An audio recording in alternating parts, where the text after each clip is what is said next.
दोस्तों स्वागत है आप सभी का बिहार समाचार में। दोस्तों आज के इस वीडियो में हम बिहार के टॉप बड़ी न्यूज को देखेंगे। दोस्तों वीडियो में आगे बढ़ने से पहले आप सभी से अनुरोध है कि आप इस वीडियो को एक प्यारा लाइक जरूर कर दें और साथ ही हमें नीचे कमेंट करके जरूर बताएं कि आप बिहार के किस जिले में रहते हैं। तो चलिए शुरुआत करते हैं आज की पहली और बड़ी खबर से।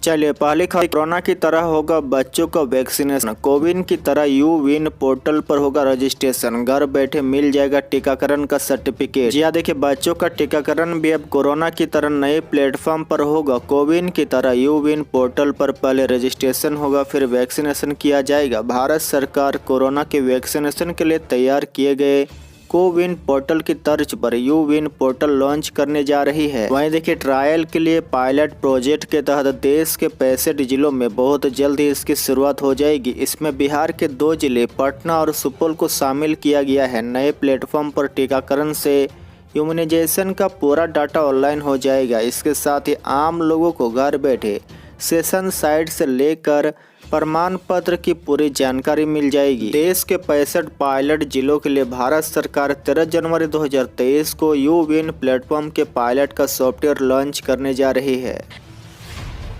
बड़ी खबर में देखिए बिहार में आज से फिर मिलने लगेगा राशन, पीडीएस डीलरों की हड़ताल खत्म। जी हाँ, देखिए बिहार में राशन वितरण व्यवस्था बुधवार यानी आज से फिर से सुचारू हो जाएगी। राज्य में राशन विक्रेताओं की हड़ताल खत्म हो गई है। सरकार से वार्ता के बाद मंगलवार को पीडीएस डीलरों ने हड़ताल खत्म करने का फैसला लिया है। सरकार ने उनकी 8 सूत्रीय मांगों पर विचार करने के लिए 2 माह का समय लिया है। सहमति बनने के बाद राज्य भर में पीडीएस डीलर बुधवार यानी आज से राशन बांटना शुरू कर देंगे। बता दें कि बिहार के राशन डीलर बीते 10 दिनों से हड़ताल पर थे, जिससे गरीबों को सरकारी राशन का वितरण नहीं हो पा रहा था। बड़ी खबर में देखिए बिहार में अब कैंसर व किडनी की दवाएं मुफ्त में मिलेगी। जानिए और किन गंभीर रोगों की दवाएं मिलेगी निःशुल्क। जी हाँ, देखिए बिहार के सरकारी अस्पतालों में इलाज कराने वाले मरीजों को अब गंभीर बीमारियों की दवाएं भी मुफ्त में मिलेगी। अब कैंसर और किडनी की बीमारी की दवा भी बाहर से नहीं खरीदनी होगी, बल्कि सरकारी अस्पताल में ही ये उपलब्ध रहेगा। इसके साथ ही बीपी और शुगर जैसे गंभीर बीमारियों की दवाइयों के प्रकार भी बढ़ाए जाएंगे। अब 300 तरह की दवाइयों का और इजाफा अस्पतालों में कराया जाएगा। वहीं देखिए मीडिया रिपोर्ट्स के अनुसार बिहार के अस्पतालों में कैंसर, किडनी, मनोरोग और डायलिसिस जैसी गंभीर बीमारियों का इलाज कराने के दौरान आप दवाएं भी निःशुल्क ले सकेंगे। कई और बीमारियों की दवाइयों को मुफ्त में मुहैया कराने की व्यवस्था कार्य जुटी है। नई दवाइयों की सूची में मानसिक रोगियों के लिए 144 तरह की दवाइयाँ रहेगी। बड़ी खबर में देखिए बिहार के ग्रामीण इलाकों में बने गए 110 नया बस स्टॉप। परिवहन विभाग ने जिलों से मांगी है रिपोर्ट। जी हाँ, देखिए बिहार के विभिन्न जिलों से बिहार, झारखंड, बिहार, उड़ीसा और बिहार छत्तीसगढ़ के लिए मार्च से 140 से अधिक बसों का परिचालन शुरू होगा। इस परिचालन से लोगों को बेहतर सुविधा मिल सके, उनका स्टॉप घर के पास हो, इसके लिए राज्य में 110 नए बस स्टॉप बनाने का निर्णय लिया गया है। राज्य सरकार के दिशा निर्देश पर परिवहन विभाग ने सभी जिलों से स्टॉप बनाने के लिए जगह चिन्हित कर रिपोर्ट मांगा है, जहां से अधिक लोगों को बसों के परिचालन में सुविधा हो सके। वहीं देखिए ग्रामीण इलाकों में बसों का परिचालन बढ़ने के बाद बसों में सवारियां बढ़ जाएगी और बस स्टॉप नहीं रहते से राज्य में सड़क दुर्घटनाएं बढ़ेगी। लोग कहीं भी बस को रोक कर बैठना चाहेंगे और बस चालक को भी हर जगह सवारी को बैठाने के लिए रोकना पड़ेगा। लेकिन स्टॉप बनने के बाद लोग बस का इंतजार एक स्टॉप पर करेंगे और दुर्घटना भी नहीं होगी।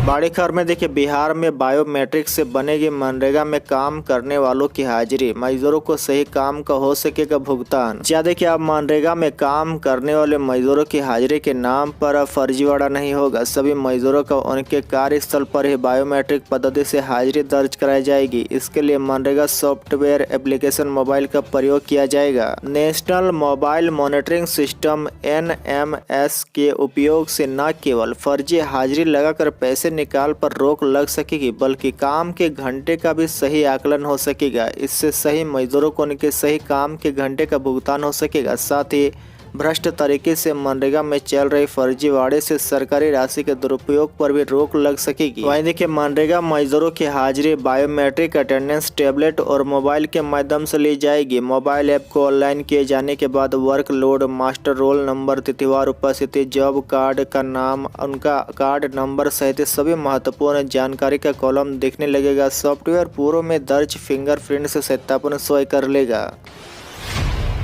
बड़ी खबर में देखिए देश भर में छपरा की हवा सबसे खराब, सूचकांक 449 पर। पटना का भी दम फूला, जानिए अन्य जिलों का हाल। जी देखिए सोमवार को राजधानी पटना का वायु गुणवत्ता सूचकांक 376 हो गया। पिछले 6 दिनों से सूचकांक में लगातार बढ़ोतरी हो रही है। पटना की हवा गंभीर श्रेणी में पहुंच रही है। केंद्रीय प्रदूषण नियंत्रण बोर्ड द्वारा जारी देश भर के 189 शहरों में बिहार का छपरा सबसे अधिक प्रदूषित है। वहीं देखिए पटना शहर में राजा बाजार, समनपुरा और चौराहा की हवा सबसे अधिक प्रदूषित है। समनपुरा का सूचकांक 441 है, जो दिल्ली के बराबर है। वहीं समनपुरा और राजा बाजार क्षेत्र की हवा में PM10 यानी मोटे धूलकण की मात्रा 500 माइक्रोग्राम प्रति घन मीटर है, जबकि पिछले 24 घंटे का मानक 60 माइक्रोग्राम प्रति घन मीटर होना चाहिए। यहाँ प्रदूषक मानक से 9 गुना अधिक है। बड़ी खबर में देखिए बिहार में घर से बाहर न निकले लोग, ठंड को लेकर मौसम विभाग की एडवाइजरी जारी। जी देखिए बिहार में इस वक्त भीषण शीतलहर की चपेट में राज्य के कई जिले शीत दिवस का सामना कर रहे हैं और इस वक्त की बड़ी खबर मौसम विभाग की तरफ से जारी किए गए अलर्ट से जुड़ी हुई है। बिहार में ठंड के हालात को देखते हुए मौसम विभाग में एक बड़ी एडवाइजरी जारी की है। मौसम विभाग ने चेतावनी जारी करते हुए कहा कि जब तक बहुत जरूरी ना हो लोग अपने घरों से बाहर ना निकले। मौसम विभाग के मुताबिक हवा का दबाव सामान्य से ऊंचे स्तर पर बना रहेगा। इसकी वजह से लोगों को हार्ट अटैक और हेमरेज की समस्या हो सकती है। लोगों को यह कहा गया है कि आपात स्थिति में ही घर से बाहर निकले और ठंड से बचाव करें। वहीं देखिए मौसम विभाग की तरफ से जारी की गई हालिया अलर्ट में यह कहा गया कि अगले 48 घंटे यानी 11 जनवरी तक बिहार भीषण शीतलहर की चपेट में रहेगा। 12 तारीख से ही बिहार में मौसम के अंदर थोड़ा सुधार हो सकता है और 2 से 3 डिग्री तक की वृद्धि तापमान में दर्ज की जा सकती है, लेकिन फिलहाल अगले 2 दिनों तक बिहार के ज्यादातर जिले शीत दिवस की चपेट में रहेंगे। बड़ी खबर में देखिए भारत जोड़ो के बाद कांग्रेस का हाथ से हाथ जोड़ो अभियान 26 जनवरी से होगी शुरुआत। जी देखिए पूरे देश के साथ बिहार में भी कांग्रेस एक बार फिर से अपने वोट बैंक को साधने में लगी हुई है। कांग्रेस पार्टी आगामी लोकसभा और विधानसभा चुनाव में खुद को एक मजबूत पार्टी के रूप में पेश करने की कवायद में जुटी हुई है। इसी कड़ी में अब बिहार में गणतंत्र दिवस के दिन कांग्रेस हाथ से हाथ जोड़ो अभियान की शुरुआत करने जा रही है। दरअसल बिहार में इन दिनों कांग्रेस की टीम भारत जोड़ो यात्रा पर निकली हुई है। कांग्रेस की इस यात्रा का समापन गया में होना है, जिसमें राहुल गांधी के भी शामिल होने की संभावना जताई जा रही है। वहीं इस यात्रा के संपन्न होने के बाद कांग्रेस की नेत्री प्रियंका गांधी, सोनिया गांधी के बिहार आगमन की भी संभावना जताई जा रही है। इसी बीच अब कांग्रेस पार्टी बिहार में हाथ से हाथ जोड़ो अभियान की शुरुआत करने जा रही है। इसको लेकर कांग्रेस पार्टी की तरफ से प्रखंड तक के नेताओं की जिम्मेदारी सौंपी गई है। पार्टी का यह अभियान 26 जनवरी से आरंभ होगा।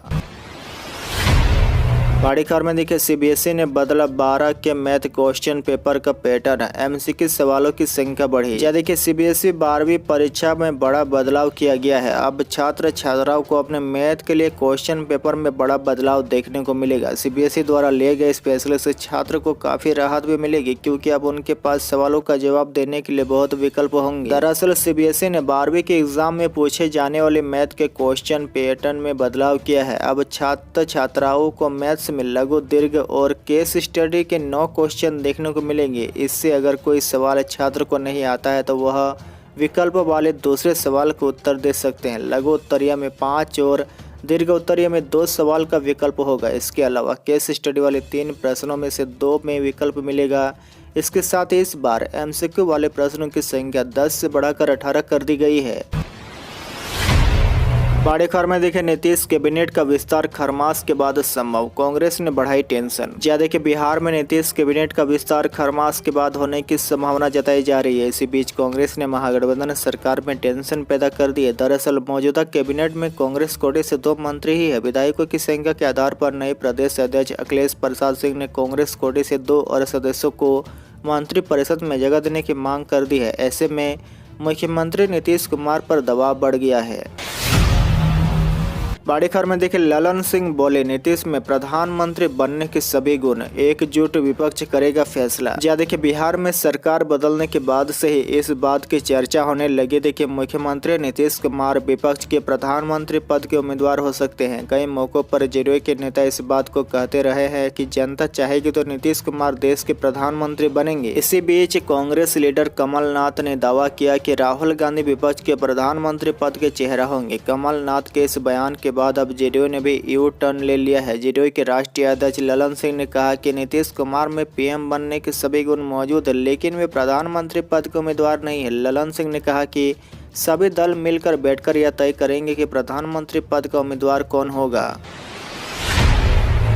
बड़ी खबर में देखिए आनंद मोहन की रिहाई का रास्ता साफ, महागठबंधन का फोकस राजपूत कार्ड को मजबूत करना। जी देखिए 1.5 दशक से जेल में बंद पूर्व सांसद आनंद मोहन की रिहाई का रास्ता साफ होता दिख रहा है। गोपालगंज के पूर्व डीएम जी कृष्णैया हत्याकांड में दोषी करार दिए जाने के बाद आनंद मोहन जेल के अंदर उम्र कैद की सजा पूरी कर चुके हैं और अब राज्य सरकार उनकी रिहाई का रास्ता बनाती नजर आ रही है। दरअसल पिछले हफ्ते कैबिनेट की हुई बैठक में एक एजेंडे पर मुहर लगाई गई थी। इसमें कहा गया था कि 26 जनवरी के मौके पर वैसे कैदियों की रिहाई की जाएगी जिनका बर्ताव जेल में रहते हुए कुशल हो रहा है। माना जा रहा है कि आनंद मोहन के इसी आधार पर जेल से रिहाई मिल सकती है। बड़ी खबर में देखिए बिहार में 15 जनवरी को मनाई जाएगी मकर संक्रांति, पटना में पतंगों की होगी कलाबाजी। जी देखिए इस बार मकर संक्रांति का त्योहार 15 जनवरी को मनाएगा। इस बार सूर्य 14 जनवरी की रात 2:53 में बजेर मकर राशि में प्रवेश करेंगे। इससे पुण्य काल अगले दिन 15 जनवरी को होगा। वहीं देखिए मकर संक्रांति पर शहर में पतंगबाजी की भी परंपरा रही है। चतुर्भुज स्थान चौक के समीप की दुकानों में मकर संक्रांति से एक दिन पूर्व पूर्वइया छात्रों से लेकर युवाओं तक की भीड़ लगी रहती है। पतंग के साथ माजा, धागा और लटाई की बिक्री खूब होती है। खुले मैदान और छत पर लोग पतंगबाजी कर त्योहार को सेलिब्रेट करते हैं। बड़ी खबर में देखिए राष्ट्रपति और पीएम खाएंगे बिहारी कतरनी चूड़ा, कभी मगध सम्राट खाते थे कतरनी चावल, रामायण में भी इसकी चर्चा। जी देखिए मकर संक्रांति पर भारत के राष्ट्रपति द्रौपदी मुर्मू और प्रधानमंत्री नरेंद्र मोदी बिहार में तैयार कतरनी चूड़ा खाएंगे। चूड़ा भागलपुर से भेजी जा रही है। भागलपुर जिला प्रशासन ने राष्ट्रपति और प्रधानमंत्री सहित 200 विशिष्ट लोगों के लिए 3 क्विंटल कतरनी चूड़ा भेजने की तैयारी कर ली है। विक्रमशिला एक्सप्रेस से कतरनी चूड़ा की खेप लेकर भागलपुर आत्मा के उप परियोजना निदेशक प्रभात कुमार सिंह सहित अन्य कर्मी दिल्ली जाएंगे। खास यह कि जैविक विधि से उपजा कतरनी धान का चूड़ा बनवाया जा रहा है। भागलपुर की मंडी से कतरनी चूड़ा और चावल दिल्ली, बनारस, पटना, लखनऊ सहित दक्षिण भारत के कई शहरों में भी जाता है। अंग क्षेत्र की कतरनी की खुशबू की चर्चा रामायण, बौद्ध ग्रंथ और इतिहास की किताबों में भी है। इतिहासकारों की माने तो कतरनी चावल मगध सम्राट की थाली में भी परोसा जाता था। आज के लिए बस इतना ही। इसी तरह बिहार के डेली न्यूज देखने के लिए आप हमारे चैनल को जरूर सब्सक्राइब करें।